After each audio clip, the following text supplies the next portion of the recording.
rumo. A única coisa que eu sei é que a gente tá a caminho da Itália.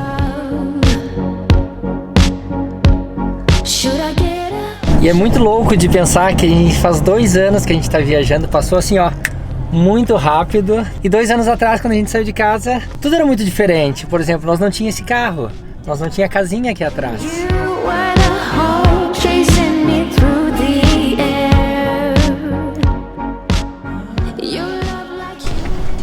Olha, a gente tava passando tão frio, até uns dias atrás a gente pegou uma nevasca, tava morrendo de frio, tava congelando dentro da casinha. Se a gente encontrou um lugar assim, super bonito, tá sol, então a gente vai dormir aqui hoje. Quem diria, né? Quando a gente começou a viagem, nós fomos pra Bolívia de ônibus, uma mochila, bastante medo. Esperança. A gente tinha muita esperança, a gente não sabia o que ia acontecer.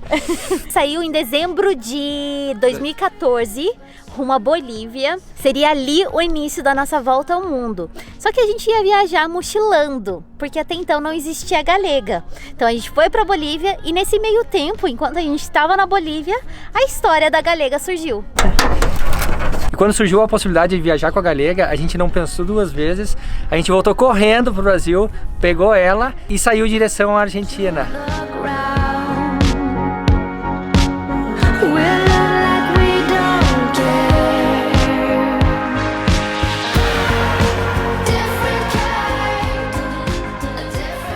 Quando a gente saiu em direção à Argentina, isso aqui, que é a nossa casinha, não existia. A gente tinha uma barraca de teto e essa barraca de teto não ficava no teto, mas ficava em cima da caçamba da Galega. Pronto? Tá pronta a casa. Bom, para montar o acampamento a gente levou mais ou menos uma meia hora.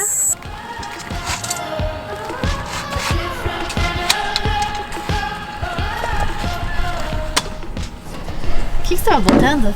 Como tá fazendo muito frio de noite, tem esses anticongelantes, é pro limpador de para-brisa, para evitar de congelar a água ali, porque a última noite fez menos 4 graus. Falando em congelar, lindo, você lembra com a barraca o frio que a gente passava? Frio, passava muito frio. A gente não só passava frio com a barraca, mas a gente passava muito medo, porque a barraca de teto, a gente ficava meio exposto ali, né? A gente dormia com um facão do lado, te lembra? A gente tinha sempre um facão do lado. A gente tinha uma faca, e essa faca não cortava nem carne, mas a gente ficava com ela assim, porque eu acho que ela botava medo. Mas o problema da barraca não era só a barraca, mas embaixo, na caçamba, a gente tinha todas as nossas coisas em caixas plásticas. E foi por muito tempo que a gente viajou com essas caixas plásticas.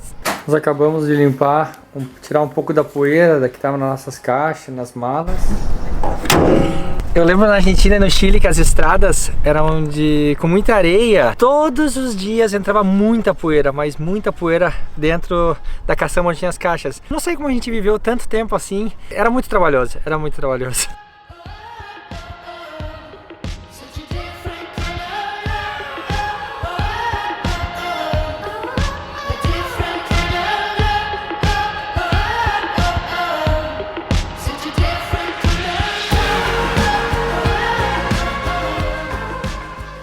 Mas apesar de a gente passar muito frio na barraca, tinha dias que era impossível de dormir nela. Então o que a gente fazia, a gente tirava o nosso colchão e as cobertas e roupa de cama e colocava dentro do carro. Nós abaixávamos os 2 bancos e dormíamos dentro do carro.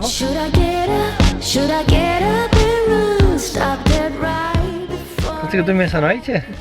Não, meu pescoço tá doendo um pouco. Mas por quê? Ansiedade? Não, é o colchão. O colchão ele fica meio virado, assim, inclinado aqui. E a cabeça fica meio, tipo, fica parecendo cama de hospital, sabe? A gente tem que dar tchau pra nossa caminha aqui, ó. Quando a gente não tava dormindo na barraca de teto ou dentro do carro, a gente se hospedava na casa de pessoas locais, como a gente continua fazendo ainda. Mas na América do Sul e América Central, nos Estados Unidos também, a gente ficou muitas vezes hospedado através do Couchsurfing, que é uma comunidade online onde pessoas locais hospedam viajantes. E era muito comum a gente se hospedar dessa forma nesses lugares que a gente passou. Aqui na Europa é um pouco mais difícil encontrar pessoas que hospedam viajantes e também tem o problema porque os espaços aqui na Europa são muito reduzidos. Olha, uma coisa que eu acho que a gente nunca conseguiu manter é esse banco aqui arrumado. A gente sai com ele arrumado, mas vira uma bagunça. Mas nesse mesmo banco aqui, a gente já deu muita carona.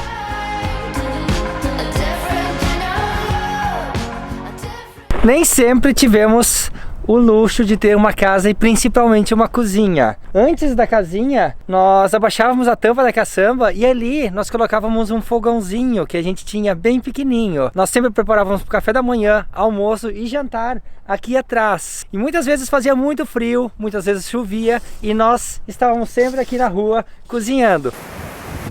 Ei, Mi, que tem de bom aí, ó? Tem um sanduíche que a gente vai comer agora. Isso aqui vai ser um ovo mexido, mas ainda tá em processo.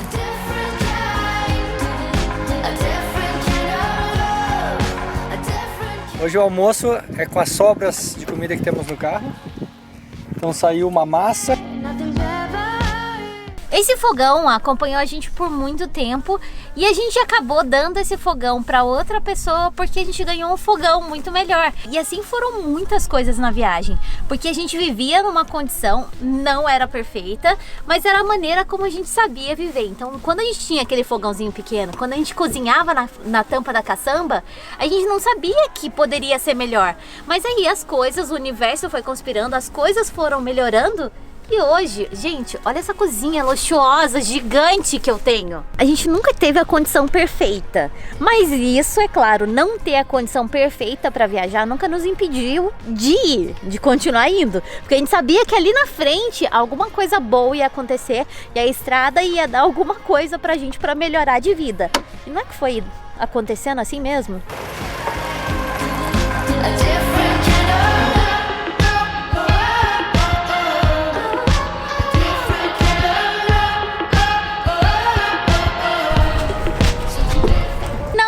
Está pronto!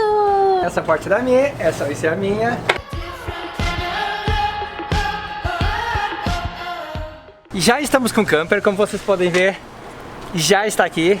Agora a gente precisa colocar tudo isso aqui que não vai caber, gente. Mas a gente sabe que viver com menos é viver melhor. Sonhe alto porque tudo pode acontecer, assim. Sonho da casa própria realizado. Quem diria que 2 anos depois de começar a viagem, quando a gente já deveria estar de volta no Brasil, estamos na Europa viajando num luxuoso motorhome. É luxuoso, sim. Daí vocês vão perguntar, por que vocês escolheram por ter uma casinha, ter um camper como esse? Eu acho que do mesmo jeito que a galega nos escolheu, a nossa casinha também nos escolheu. A gente sabia que na Europa não seria tão fácil dormir numa barraca ou encontrar hospedagem na casa de pessoas locais como foi nas Américas. E também, depois de 2 anos viajando, e que a gente precisava de um pouco mais de conforto. Então, a casinha apareceu nas nossas vidas. Mas não foi assim, a casinha não caiu do céu assim, olha, pum, tá aí no colo de vocês. Essa casinha a gente ganhou em parceria com a 4Wheel Campers, lá de Sacramento, da Califórnia, pra ter essa casinha, lembra-me? Foram 8 horas de reunião. Eu acho que foi uma das reuniões mais 8 horas, difíceis. A 8 horas a reunião final. Antes disso foram muitos dias de negociação. Tudo que a gente precisou, tudo que aconteceu na viagem, a galega, a casinha, as pessoas que a gente encontrou na viagem, enfim, a gente tá aqui hoje depois de 2 anos, foi tudo a estrada que foi nos dando pouco a pouco. Foi nos dando pouco a pouco. A gente não tem a condição perfeita ainda hoje e talvez daqui 2 anos ou talvez uma vida inteira a gente nunca vai ter a condição perfeita, porque sempre tá mudando. E aí, Mi, uma pergunta. Tu acha que a nossa vida vai ser sempre assim a partir de agora? Eu acho que não. Eu acho que do mesmo jeito que há 2 anos atrás, quando a gente começou a viagem, a gente imaginava uma coisa tão diferente e hoje a gente tá aqui na Europa com uma casinha, com tanta coisa boa por vir. Eu acho que pode acontecer muita coisa, afinal, a gente sempre tem em mente, não espere coisas pequenas de um Deus tão grande. Então, por que esperar que vai ser sempre assim, sendo que pode ser muito melhor? Então nos vemos amanhã com mais vídeos e mais histórias. Tchau!